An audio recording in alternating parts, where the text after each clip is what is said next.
Hello दोस्तों, कैसे हैं आप सब। तो मैं आज आपके लिए बहुत ही डरावनी भूतिया स्कूल की रात की कहानी लेकर आया हूं।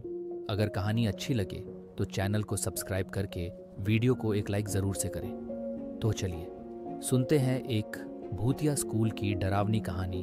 एक छोटे से गांव के किनारे पेड़ों और झाड़ियों के बीच छिपी एक पुरानी वीरान स्कूल की इमारत खड़ी थी। स्कूल बहुत पुराना था।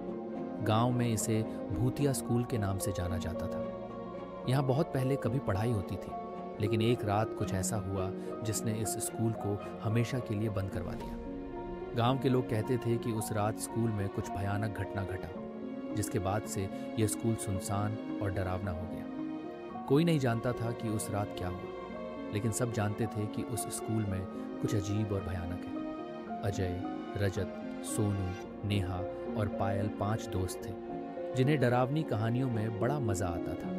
एक दिन गांव के बुजुर्गों की बातों को चुनौती देते हुए उन्होंने फैसला किया कि वे इस भूतिया स्कूल में रात बिताएंगे। उन्हें लगा कि यह सिर्फ एक पुरानी डरावनी कहानी है और इसमें कोई सच्चाई नहीं है। वे सभी हिम्मत से लबरेज थे और उन्होंने तय किया कि इस स्कूल की रहस्य को जानने के लिए वहां रात बिताएंगे। रात का समय आया और 5 दोस्त टॉर्च और कुछ खाने पीने की चीजें लेकर स्कूल की ओर निकल पड़े।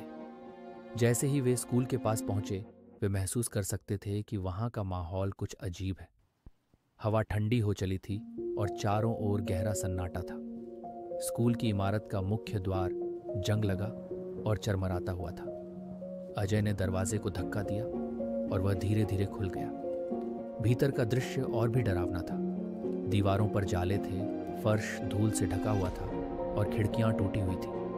उन्होंने हंसी मजाक करते हुए खुद को सहज महसूस करने की कोशिश की, लेकिन भीतर ही भीतर वे सब डर रहे थे। वे एक पुराने क्लासरूम में चले गए और वहां बैठकर बातें करने लगे। तभी अचानक एक ठंडी हवा का झोंका आया और कमरे की खिड़कियां अपने आप बंद होने लगी। नेहा ने हंसते हुए कहा, शायद यहाँ सच में कोई भूत है। लेकिन हंसी अचानक थम गई जब उन्होंने कमरे के कोने से एक धीमी धीमी आवाज सुनी। आवाज मानो किसी के कराहने की थी।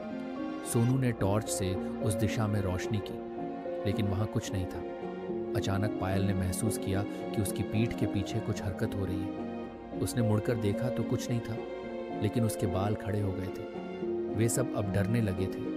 उन्होंने सोचा कि शायद यह उनकी कल्पना हो, लेकिन जब रजत ने दरवाजे के पास किसी का साया देखा तो उनके पैरों के नीचे से जमीन खिसक गई। ये जगह सच में भूतिया है, रजत ने घबराते हुए कहा। अजय ने सबको शांत करने की कोशिश की, लेकिन उसकी आवाज भी कांप रही थी। हम यहां से निकल चलें, उसने कहा। लेकिन जैसे ही वे दरवाजे की ओर बढ़े, दरवाजा अपने आप बंद हो गया। उन्होंने उसे खोलने की कोशिश की, लेकिन वह जैसे किसी अदृश्य शक्ति ने जकड़ रखा था। तभी कमरे की खिड़कियों पर खून के धब्बे उभरने लगे और दीवारों पर अजीबोगरीब आकृतियां बनने लगी। नेहा ने चीख मार दी, ये क्या हो रहा है। तभी पायल ने देखा कि एक काले साए ने उसे जकड़ लिया है। वह खुद को छुड़ाने की कोशिश करती रही, लेकिन वह साया उसे धीरे धीरे दीवार के भीतर खींचने लगा। बाकी के 4 दोस्त देख रहे थे, लेकिन कुछ नहीं कर सके। कुछ ही पलों में पायल दीवार के अंदर गायब हो गई। सभी की हिम्मत जवाब देने लगी थी। उन्होंने भागने की कोशिश की, लेकिन जब उन्होंने दरवाज़ा खोला तो सामने वही पुराना क्लासरूम दिखा।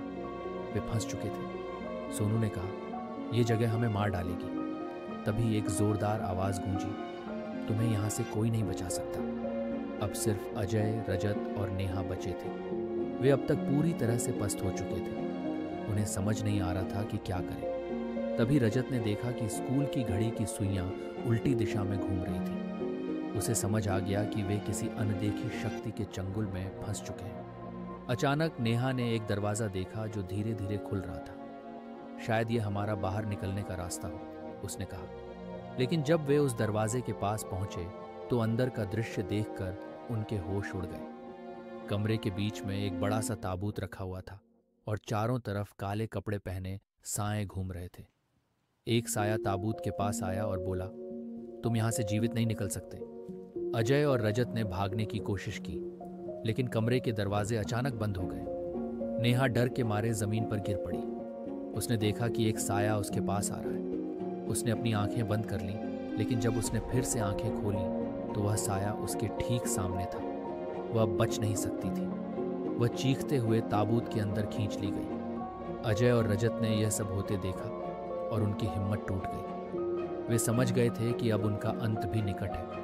तभी रजत ने देखा कि दीवार पर एक दरार बन रही है। उसने अजय को खींचा और दरार के पास पहुंचा, लेकिन जैसे ही वे दरार के पास पहुंचे दीवार की दरार बंद हो गई। अब कमरे में अंधेरा छा गया और सब कुछ शांत हो गया। अजय ने चारों ओर देखा, लेकिन रजत कहीं नहीं था।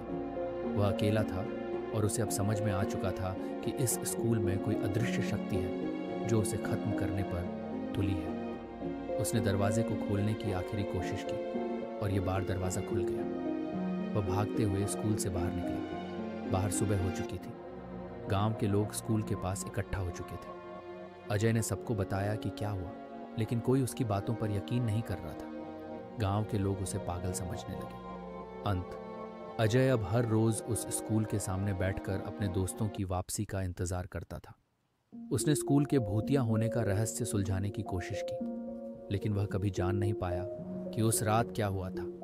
गांव के लोग कहते हैं कि अगर रात के समय कोई स्कूल के पास जाए तो उसे अजय की चीखें और उसके दोस्तों की कराहने की आवाज़ें सुनाई देती हैं। कहानी यहीं समाप्त होती है, लेकिन एक सवाल छोड़ जाती है, क्या वाकई वह स्कूल भूतिया था या यह सब अजय की कल्पना का हिस्सा था? शायद सच कभी किसी को न पता चले।